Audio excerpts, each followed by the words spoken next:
Capítulo 1. La primera noche. Nadie en el pueblo olvidará aquella noche. Era el entierro de doña Clara, la anciana que había rezado por todos durante más de 80 años. La iglesia estaba llena, y el aire olía a incienso y cera derretida. Al caer la medianoche, el cementerio se cubrió de una neblina espesa, como si la tierra misma quisiera ocultar lo que estaba a punto de suceder. Yo estaba allí. Aún puedo sentir cómo el frío me atravesó los huesos cuando escuchamos el primer sonido. No fue un trueno ni un lamento, sino algo más inquietante, un murmullo. Venía de la tumba de un niño enterrado hacía más de un siglo. Nadie recordaba su nombre. Solo la losa cubierta de musgo y un crucifijo oxidado. La tierra se abrió lentamente, como si unas manos invisibles empujaran desde dentro. El ataúd crujió, y de su interior surgió una voz. No era un grito, no era un gemido, era un rezo. Palabras arrastradas en un idioma desconocido, con un ritmo que helaba la sangre. Algunos cayeron de rodillas, convencidos de que presenciaban un milagro. Otros corrieron, asegurando que era el diablo rezando sus propias letanías. Yo no podía moverme. Mis pies parecían clavados en la tierra. Solo podía escuchar. La voz repetía un salmo imposible de entender, pero su cadencia era hipnótica. El viento soplaba en círculos. Las velas se apagaron, y los perros del pueblo comenzaron a aullar como si anunciaran una desgracia. El padre Esteban se adelantó. Alzó su crucifijo y gritó: «¡Atrás, hijos del demonio!». Pero su voz se quebró, porque en ese instante, todos lo vimos, la lápida tembló y, sobre la piedra, apareció grabado un nuevo nombre. No era el del niño enterrado, ni el de doña Clara. Era el nombre de un hombre vivo, uno de los presentes. El silencio se volvió insoportable. Nadie se atrevía a leerlo en voz alta. Yo sí lo hice, sin pensar, y cuando lo pronuncié, sentí que algo oscuro se había fijado en mí. A partir de esa noche, comprendí que esa tumba no se había abierto para liberar un cuerpo, sino para invocar algo que nunca debió rezar. Capítulo 2. El rezo imposible. La noticia se extendió como un incendio. Al amanecer, todo el pueblo hablaba de la tumba abierta y del nombre grabado sobre la losa. Algunos decían que lo soñaron, otros que fue un delirio colectivo. Pero yo sabía lo que había visto. Y lo peor era que el nombre seguía allí, marcado como una herida en la piedra. Ese día nadie trabajó. La plaza estaba llena de susurros, y cada mirada buscaba al hombre cuyo nombre había aparecido. Don Julián, el herrero, temblaba mientras trataba de ocultar su rostro. Era su nombre el que la tumba había escrito. Al caer la tarde, un anciano del pueblo, casi ciego, se presentó en la iglesia. Caminaba apoyado en un bastón de madera, con pasos lentos pero firmes. Se llamaba Mateo, y aseguraba haber reconocido las palabras de la tumba.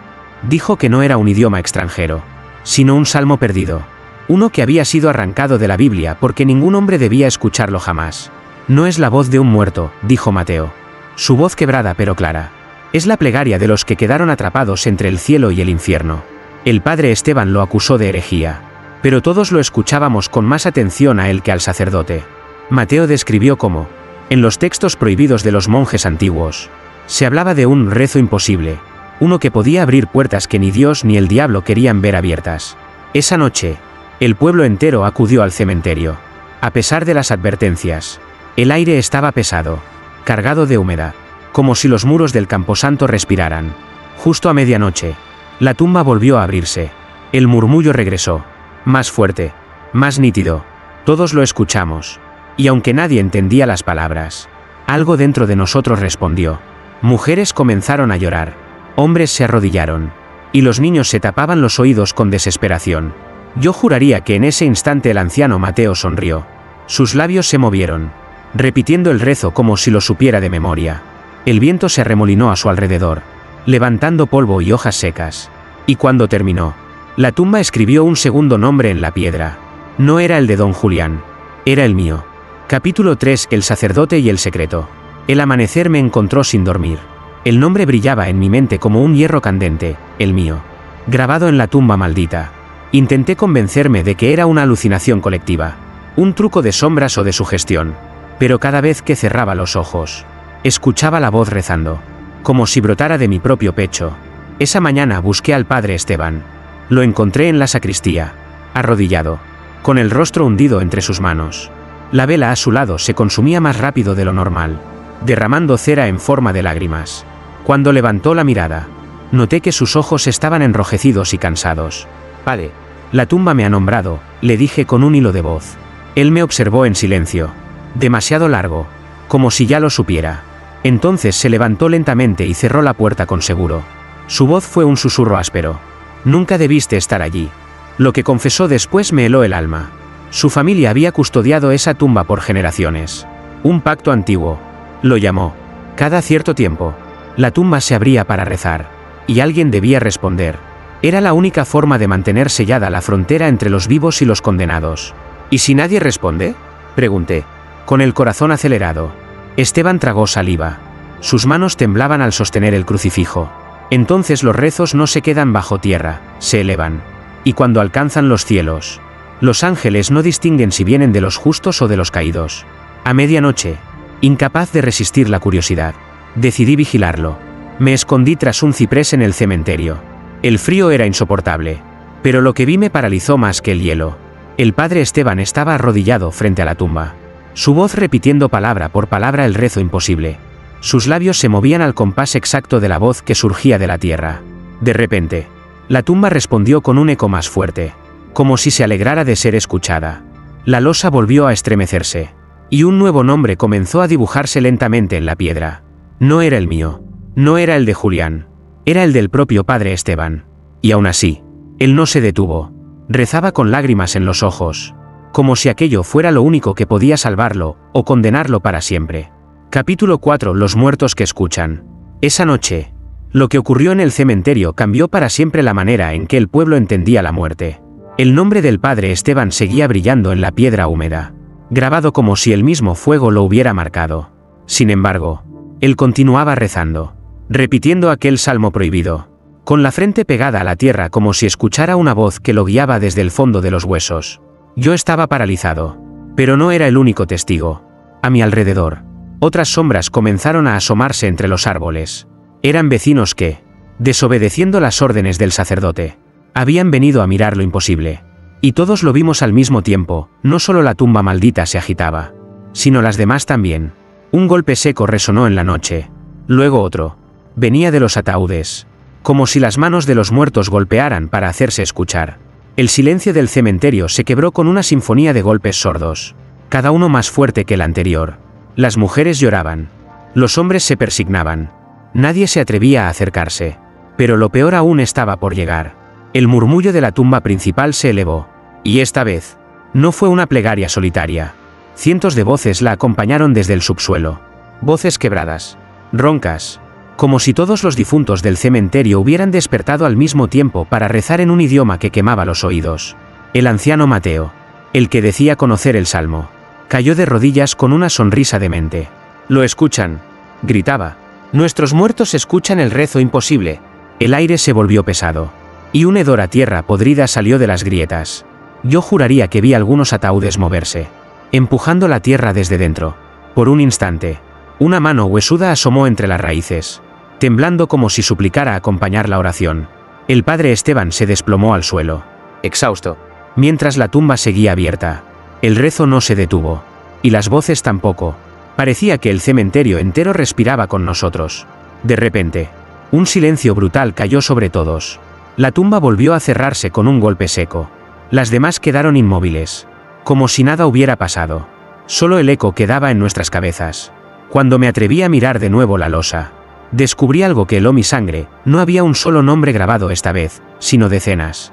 Cada uno pertenecía a alguien vivo del pueblo. Y entre ellos, también estaba el mío. Capítulo 5. El milagro invertido. El pueblo entero despertó con miedo.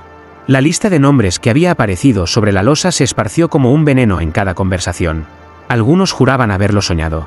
Otros lo negaban con furia. Pero todos sabían la verdad, tarde o temprano. Cada nombre sería reclamado por la tumba.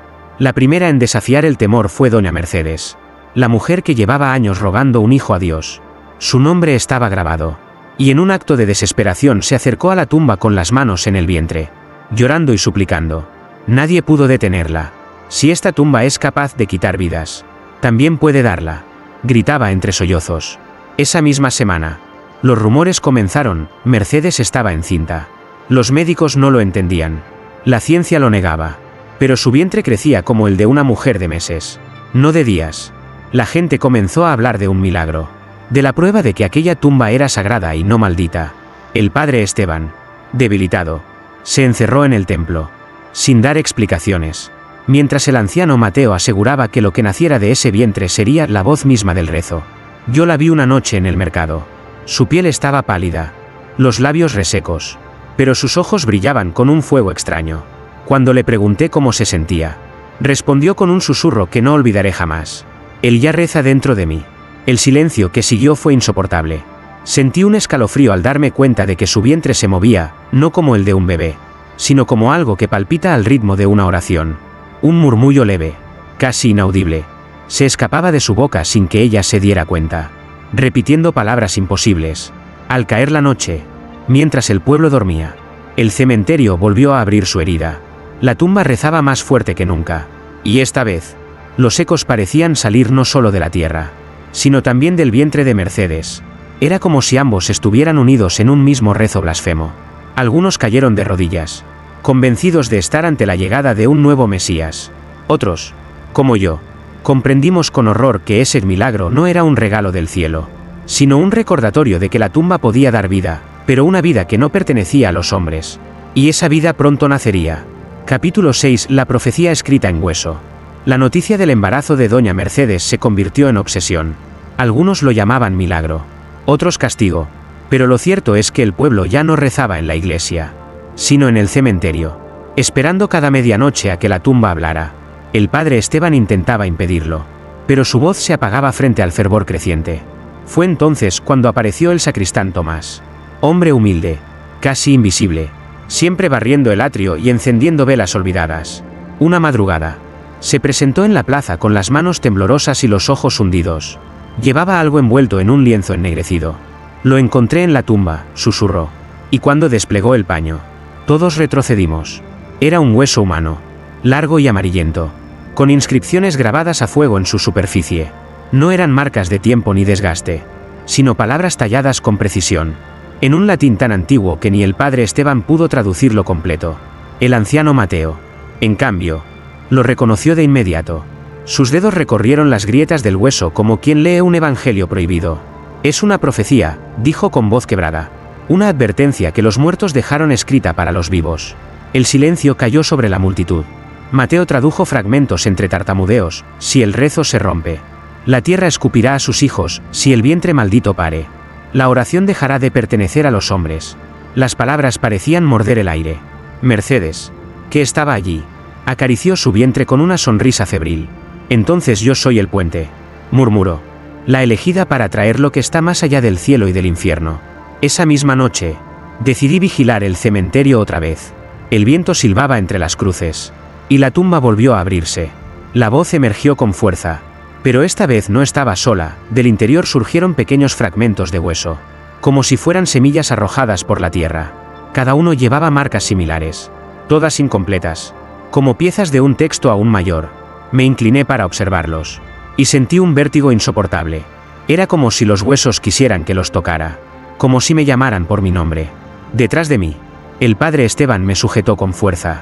Su rostro estaba desencajado, los labios secos, los ojos desorbitados. No los leas, me dijo con un hilo de voz. Si los entiendes, ya no habrá vuelta atrás. Pero en mi interior, una certeza oscura ya había germinado. La tumba no solo rezaba, estaba escribiendo. Capítulo 7. La sangre como incienso. El domingo amaneció con un cielo gris, tan pesado que parecía aplastar las campanas de la iglesia. A pesar del miedo, el pueblo entero acudió a misa. El padre Esteban, pálido y tembloroso, se vistió con los ornamentos como si fuera a enfrentar un juicio. Yo estaba allí, sentado en la penumbra, con el eco de los huesos grabados aún en mi memoria. La misa comenzó en silencio, casi mecánica. Pero algo extraño ocurrió en el momento de la consagración. Cuando el padre alzó la hostia, esta comenzó a sangrar. Primero una gota, luego un hilo rojo que resbaló por sus dedos y cayó sobre el altar. El aroma fue insoportable. No era sangre fresca, sino un olor rancio, idéntico al de la tierra húmeda de la tumba. El murmullo recorrió la nave. Algunos cayeron de rodillas, otros huyeron gritando. El padre Esteban, en lugar de detenerse, alzó más alto la hostia sangrante y gritó: «Esta es la prueba de que Dios nos habla». Pero su voz no convenció a nadie. El anciano Mateo, desde la primera fila, Se levantó con ojos encendidos y replicó: no es Dios quien habla, sino los muertos que rezan bajo la tierra. En ese instante, la sangre comenzó a manar también del cáliz, como si el vino se hubiera transformado. El líquido espeso chorreaba y goteaba sobre las velas encendidas, produciendo un humo oscuro que llenó la iglesia. Un humo con olor a incienso y a carne podrida. El coro de fieles, sin darse cuenta, comenzó a repetir las palabras que la tumba susurraba cada medianoche. Era como si el rezo hubiera invadido sus gargantas, obligándolos a recitarlo con voces que no les pertenecían. Yo intenté taparme los oídos, pero la plegaria resonaba dentro de mí, mezclada con un dolor punzante en el pecho. Mercedes, embarazada, se levantó de su banco y caminó hacia el altar. Su vientre se agitaba con violencia, y de sus labios salió un cántico idéntico al de la tumba. La sangre del cáliz pareció responderle, brillaba como si cada gota fuera un ojo abierto. El padre Esteban cayó de rodillas, sosteniendo la hostia sangrante contra su frente. El humo lo rodeaba, y entre lágrimas murmuraba: perdóname, Señor, yo no puedo detenerlo.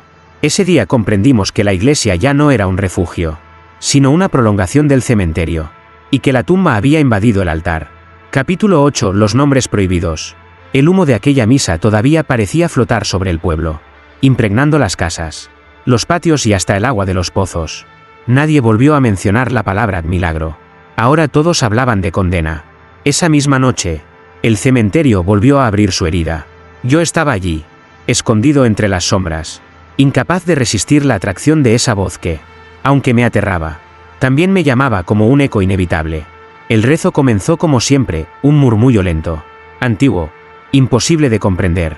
Pero esta vez las palabras cambiaron. No eran salmos ni letanías. Eran nombres. Primero uno, luego otro. Cada nombre resonaba como una campanada fúnebre. Eran nombres de vivos, de personas que todos conocíamos: el panadero, la maestra, el alcalde. Cada sílaba grababa un escalofrío en nuestras espinas. Al día siguiente, la tragedia se confirmó. El panadero apareció muerto en su cama, con la boca llena de tierra húmeda. La maestra, al cruzar la plaza, se desplomó sin razón aparente, sus labios aún murmurando fragmentos del rezo. El alcalde, al mediodía, fue encontrado sin rostro, como si la piel hubiera sido borrada por una mano invisible. El pueblo estalló en pánico. Algunos intentaban huir, pero los caminos parecían cerrarse, envueltos en una niebla imposible de atravesar. Otros suplicaban en la iglesia, pero el altar sangrante se había convertido en un espejo de miedo. Yo no podía apartar de mi mente una idea: si la tumba nombraba, era porque elegía, y tarde o temprano, mi nombre volvería a salir de su boca. Esa madrugada, la procesión al cementerio fue inevitable. Nadie quería ir, pero todos terminaron allí, como guiados por una fuerza invisible. Y frente a la tumba, el anciano Mateo alzó los brazos, con el rostro iluminado por la locura. «No luchéis contra ello», gritó. «Cada nombre pronunciado es un sacrificio para que el rezo continúe». Su voz se confundió con la del sepulcro. La tumba pronunció entonces un nuevo nombre, y todos contuvimos la respiración. Era el de Mercedes, la mujer, con el vientre enorme. Se llevó las manos al estómago y comenzó a reír. Una risa hueca, desprovista de humanidad. El viento se arremolinó, y por un instante, sentí que no era ella quien reía, sino el hijo que llevaba dentro. Capítulo 9. El ángel caído del cementerio. El día que Mercedes fue nombrada, el pueblo entero se hundió en un silencio de muerte. Nadie se atrevía a pronunciar palabra, como si incluso hablar pudiera invocar a la tumba. Pero al caer la tarde, una figura apareció en el límite del cementerio. Era un monje, cubierto con un hábito negro desgastado, los pies descalzos, la piel marcada por cicatrices que parecían quemaduras antiguas. Caminaba con paso firme, como si ya conociera el camino, como si lo hubieran estado esperando desde siempre. «No recéis esta noche», dijo con voz ronca, que más parecía un trueno apagado que un consejo. Los presentes lo rodearon con miedo y curiosidad. El anciano Mateo fue el primero en desafiarlo. «¿Quién eres tú para prohibirnos lo que nos sostiene?». El monje levantó la mirada. Sus ojos eran tan oscuros que no reflejaban la luz de las velas. «No soy nadie, o fui alguien, pero lo que custodiáis no es una tumba, es una puerta. Y no está hecha para los muertos, sino para encadenar a un ángel caído». El murmullo colectivo se quebró en un grito. Algunos lo llamaron loco, otros profeta. El padre Esteban lo miraba con el rostro desencajado, como si en el fondo supiera que decía la verdad. El monje continuó: «Hace siglos, Los hombres enterraron aquí a quien no debía volver a levantarse. No era un demonio, tampoco un santo. Era un ángel que, al mirar a los hombres, deseó lo que no debía desear. Su castigo fue el exilio en la tierra y la cadena de los rezos. Señaló la tumba con un dedo huesudo. Cada plegaria que escucháis no viene de los muertos, sino de él. Ruega noche tras noche porque alguien repita sus palabras y abra la cadena. Y cada nombre que graba es una marca, una grieta más en el muro que lo contiene. El viento sopló con violencia, apagando algunas velas. Yo sentí un nudo en la garganta. ¿Un ángel caído rezando desde la tierra? ¿Un ser que mezclaba lo divino con lo prohibido? El monje dio un último aviso. Si Mercedes da a luz, no será un niño, será la voz misma del ángel. Y cuando llore por primera vez, el rezo ya no pertenecerá a la tumba, sino al mundo entero. En ese instante, la tierra tembló bajo nuestros pies. La tumba comenzó a abrirse de nuevo, ansiosa, como si hubiera reconocido la presencia de aquel extraño. Y en la losa, lentamente, comenzó a dibujarse un nuevo nombre, el del monje. Capítulo 10. El pacto de los rezos. El nombre del monje ardía en la piedra como si hubiera sido escrito con fuego. Nadie se atrevió a mirarlo demasiado tiempo, salvo él mismo, que lo observaba con calma, como si siempre hubiera sabido que llegaría ese momento. El padre Esteban, temblando, corrió hacia él y lo tomó por el hábito. ¿Qué has hecho?, gritó. Tu presencia lo ha despertado más. El monje no respondió de inmediato. Sus labios se movieron en silencio, como si hablara con alguien invisible.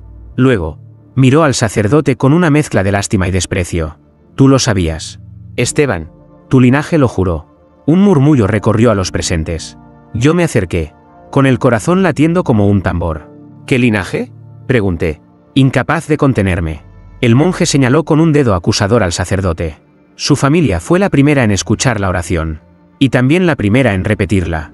Durante siglos, los Esteban han custodiado esta tumba, renovando un pacto maldito, mantener vivo el rezo para que el ángel nunca despierte. El padre Esteban cayó de rodillas, llorando. Yo no quería, balbuceaba. Solo debía repetirlo, solo eso. Nadie me dijo que costaría tantas vidas. El monje se inclinó sobre él. Cada nombre grabado en esa losa es el precio de tu silencio. Cada sacrificio mantiene la cadena. Tú lo sabías. El pueblo entero enmudeció. Algunos se persignaban, otros maldecían. Y yo, con el estómago revuelto, comprendí que todos estábamos atrapados en un juego antiguo donde nuestras vidas eran la ofrenda. La tumba, como si celebrara aquella revelación, volvió a emitir su rezo. Pero esta vez no fue un murmullo lejano, sino un clamor que retumbó en el suelo, sacudiendo las cruces y agrietando las lápidas cercanas. Mercedes, desde la multitud, gritó con voz desgarrada. Entonces mi hijo nacerá para terminar el pacto. Sus ojos brillaban con fanatismo, y su vientre se agitaba como si algo dentro golpeara contra las paredes de carne. El monje la miró fijamente. Si eso ocurre, no habrá pacto que contenga lo que duerme aquí. El padre Esteban levantó la vista hacia el cielo, con lágrimas corriendo por su rostro. Su voz quebrada apenas fue un susurro. Dios mío, ¿qué hemos hecho? Y en ese instante, como respuesta, la losa grabó un nuevo nombre. Esta vez, no era el de un hombre. Era una palabra que ninguno de nosotros había escuchado jamás, escrita con caracteres que parecían sangrar. Un nombre celestial o infernal. Capítulo 11. La procesión de medianoche. Nunca había visto al pueblo moverse así. No fue una decisión, tampoco una reunión convocada, fue un arrastre. Como si una fuerza invisible hubiese tirado de cada uno de nosotros hasta las puertas del cementerio. Nadie hablaba. Nadie se resistía. Caminábamos en fila, con pasos lentos, al compás de un rezo que no nacía de nuestras bocas, pero que todos repetíamos en silencio dentro de la cabeza. El cielo estaba negro, sin luna ni estrellas, y la neblina se pegaba a nuestra piel como un sudario. El viento soplaba hacia el camposanto, guiándonos como si fuéramos hojas arrastradas. Yo intentaba resistir, pero mis pies no me obedecían. Cada paso era un golpe de tambor que marcaba el ritmo de una procesión macabra. Cuando llegamos, la tumba ya estaba abierta. El rezo no era un murmullo, sino un grito coral que vibraba en los huesos. Y lo más terrible fue ver cómo las demás lápidas se agrietaban, como si los muertos se incorporaran para acompañar la plegaria. Mercedes encabezaba la multitud. Su vientre parecía convulsionar, hinchándose más allá de lo posible. Ella extendió los brazos y gritó con voz doble, como si hablara en nombre propio y en nombre de lo que llevaba dentro. Escuchad, el rezo ya no pertenece a la tierra, sino a nosotros. La gente cayó de rodillas al unísono. Los niños lloraban con voces prestadas. Los ancianos golpeaban el suelo con las manos. Y los jóvenes rezaban sin saber lo que decían. Era una misa sin altar. Una comunión de vivos y muertos bajo el cielo enlutado. El padre Esteban intentó alzar su crucifijo, pero fue arrastrado por la multitud, absorbido por el rezo. El monje, en cambio, permanecía de pie, con el rostro desencajado, murmurando entre dientes. Ya comenzó, ya nadie podrá callarlo. De pronto, las cruces del cementerio empezaron a girar sobre sí mismas, como si fueran brújulas buscando un mismo norte. El suelo temblaba, y de las grietas salía un polvo oscuro que olía a ceniza y a sangre vieja. Yo sentí como mi boca se abría sola. Sin quererlo, pronuncié palabras que no entendía, un idioma que quemaba mi lengua. Miré a mi alrededor, todos estaban igual, atrapados en el mismo trance. Éramos la voz del rezo. Y entonces, con un estruendo que partió la noche, la tumba se abrió por completo. El aire se volvió denso, casi sólido. Algo, o alguien, estaba a punto de salir. La procesión, como si obedeciera a una señal invisible, se inclinó al mismo tiempo. No ante Dios, sino ante lo que se levantaba de esa fosa. Capítulo 12. El último rezo. La tumba rugía abierta, como una herida imposible de cerrar. El aire se volvió espeso, cargado de un murmullo ensordecedor. No era solo un rezo, era un coro infinito que ascendía desde la tierra y descendía desde el cielo al mismo tiempo. Una oración partida entre dos mundos. El pueblo entero estaba postrado. Los cuerpos temblaban. Las gargantas repetían palabras incomprensibles. Y nadie podía detenerse. Yo sentía mis labios moverse solos, como si otra voz hablara desde mi interior. Cada sílaba me quemaba los pulmones. Pero también me daba una fuerza que no reconocía como mía. Mercedes gritó de pronto. Su vientre se agitaba con violencia, y una grieta roja apareció en su piel, como si algo desde dentro quisiera salir antes de tiempo. Su risa, desquiciada, se mezclaba con sollozos. Nace con el rezo. El padre Esteban, cubierto de ceniza y lágrimas, se arrastró hasta la tumba. Su crucifijo colgaba roto, y su voz era apenas un murmullo. Si alguien no entra, si nadie reza desde dentro, todo se desatará. El monje lo confirmó con un gesto grave. Uno debe ofrecerse, sellar la tumba con su propia voz, rezar hasta que su carne se pudra y su alma quede atada. Ese es el pacto final. El silencio cayó como un cuchillo. Todos lo entendimos, no era un sacrificio simbólico, sino real. La tumba exigía un cuerpo vivo, un rezo eterno, alguien que quedara atrapado rezando por todos. El sacerdote alzó la mirada hacia mí. Sus ojos eran dos pozos vacíos, pero cargados de súplica. Tu nombre ya fue escrito. Estás marcado. Sentí que el suelo se abría bajo mis pies. Todo mi ser se resistía. Pero algo oscuro dentro de mí sabía que era verdad. Yo había sido elegido desde la primera noche. La multitud comenzó a empujarme hacia la tumba, como guiada por una voluntad que no era suya. Los rezos se intensificaban, retumbando en mi cabeza hasta casi romperla. Vi el vientre de Mercedes desgarrarse, dejando escapar un llanto que no parecía humano, sino el eco de un ángel caído. Y entonces, comprendí que no había escapatoria.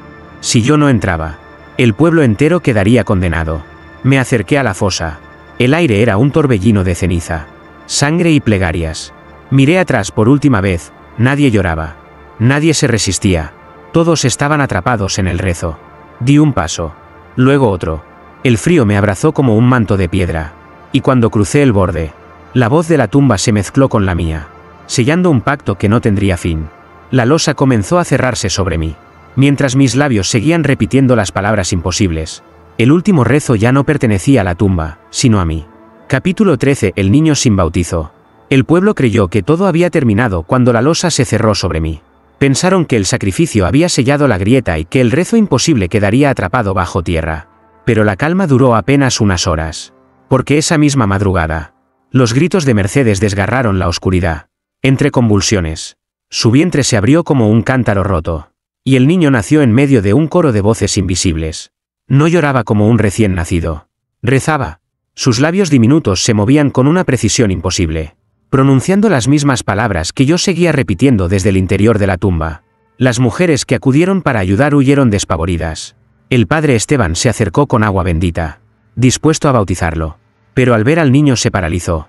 Su piel era blanquecina, casi translúcida, y sus ojos no tenía pupilas. Solo un reflejo lechoso que parecía mirar más allá del mundo. No puede ser bautizado, susurró el monje. Con el rostro desencajado. Él ya pertenece a la plegaria. Mercedes lo abrazaba con devoción febril, como si sostuviera a un santo. «Es el elegido», gritaba. «Mi hijo traerá el rezo a todos los rincones de la tierra». El niño, sin dejar de recitar, alzó la mirada hacia el cementerio. Y la tumba respondió. La losa tembló, liberando un eco profundo, como si mi voz y la suya se hubieran fundido en un mismo cántico eterno. El pueblo entero escuchó aquel dúo infernal, mi voz atrapada bajo tierra y la del niño recién nacido, unidas en un rezo que no pertenecía ni a los vivos ni a los muertos. Algunos se arrodillaron, convencidos de que asistían al nacimiento de un nuevo Mesías. Otros huyeron, seguros de que se trataba del anticristo. Yo, desde dentro de la oscuridad, sentí como mi propia oración era absorbida por el llanto rezado de aquel ser, como si poco a poco él me reemplazara, tomando mi voz para sí. El monje lo entendió antes que nadie. El sacrificio no fue suficiente, dijo con un hilo de voz. La tumba ya no necesita rezar sola, ahora tiene un hijo en la tierra. Y esa noche, por primera vez, las campanas de la iglesia sonaron solas, doblando no por un muerto, sino por todos los vivos. Capítulo 14. El libro de tierra. El niño de Mercedes no dejaba de rezar. Día y noche. Su murmullo llenaba las calles como un eco constante. No importaba si estaba dormido o despierto, sus labios se movían sin cesar, hilando palabras que desgarraban la mente de quien las escuchara demasiado tiempo. Algunos comenzaron a sangrar por los oídos. Otros se arrancaban el cabello para no oírlo más. Pero nadie podía escapar. El rezo se filtraba por las paredes, por los pozos, incluso en los sueños. Fue entonces cuando Tomás, el sacristán, descubrió algo bajo el suelo de la iglesia. Al limpiar los restos de sangre coagulada sobre el altar, su escoba golpeó una losa suelta. Debajo encontró un hueco que ocultaba un volumen antiguo, cubierto de barro y raíces. No era cuero lo que lo encuadernaba, sino una piel grisácea que aún parecía húmeda. El padre Esteban lo tomó con manos temblorosas. Al abrirlo, la tierra misma se desprendía de sus páginas. Lo más terrible es que las palabras escritas cambiaban mientras uno las miraba, como si se reescribieran a cada instante. El monje lo llamó el libro de tierra. Es el evangelio del ángel encadenado, explicó. Con la voz rota, cada página se alimenta de las oraciones que repetimos. No narra el pasado, sino lo que está a punto de suceder. Leímos fragmentos, aunque sabíamos que no debíamos. El texto anunciaba que cuando la tumba entregue su voz a la carne, el mundo entero escuchará un rezo sin fin. Otra página afirmaba que el niño sería el escriba vivo, y que su primera palabra consciente sellaría el destino de todos. Mercedes, al enterarse, se arrodilló frente al libro, con el niño en brazos. Es su escritura, es la prueba de que nació para ser nuestro guía. Pero entonces el libro cambió otra vez. Las letras se borraron y aparecieron nuevas. Goteando como sangre fresca, el que porta mi palabra no será humano ni divino, sino la herida que une a ambos mundos. El silencio fue absoluto. Yo, desde la tumba, podía sentir cómo las páginas vibraban con mi propia voz, como si cada rezo que pronunciaba se transformara en tinta. El monje cerró el libro de golpe, pálido como un cadáver. Cada vez que lo leamos, dijo, estaremos escribiendo nuestra condena. Pero era demasiado tarde. El niño, al ver el libro, extendió sus pequeñas manos hacia él. Y el rezo que salió de su boca no fue un murmullo incomprensible, sino una palabra clara, audible, grabada en todos los que estábamos presentes. Una palabra que ninguno de nosotros se atrevió a repetir. Capítulo 15. En el silencio eterno. El eco de aquella palabra pronunciada por el niño aún resonaba en nuestras cabezas. No era un simple sonido, era un mandato. Una orden que atravesaba la carne y se clavaba en el alma. Desde ese instante, todos supimos que el rezo ya no pertenecía a la tumba, ni al sacrificio, ni siquiera a Dios. Pertenecía a él. El libro de tierra comenzó a convulsionar. Sus páginas se agitaban como alas vivas, derramando polvo y ceniza. Las letras se borraban y reaparecían en cada mirada. Y lo que escribían ya no era profecía, era sentencia. El padre Esteban, desesperado, alzó el crucifijo roto y lo clavó sobre el altar. Gritó que aún había salvación, que si todos dejábamos de repetir las palabras, el ciclo se rompería. Pero cuando intentó callar al niño, su boca se selló con un rezo que no era suyo. Cayó de rodillas, sofocado, mientras sus labios se movían sin control, igual que los nuestros. Entonces ocurrió lo más terrible. Una calma imposible cayó sobre el pueblo. Ya no había rezos, ya no había susurros, solo un silencio denso, como si el aire hubiera muerto. El niño había dejado de murmurar. Sus ojos blancos se abrieron y nos miraron a todos. Y en ese instante comprendimos que el silencio no era paz, sino dominio. Porque aunque nuestras bocas no se movían, en nuestro interior seguíamos rezando. Cada pensamiento, cada latido, cada sueño era una oración continua dirigida a él.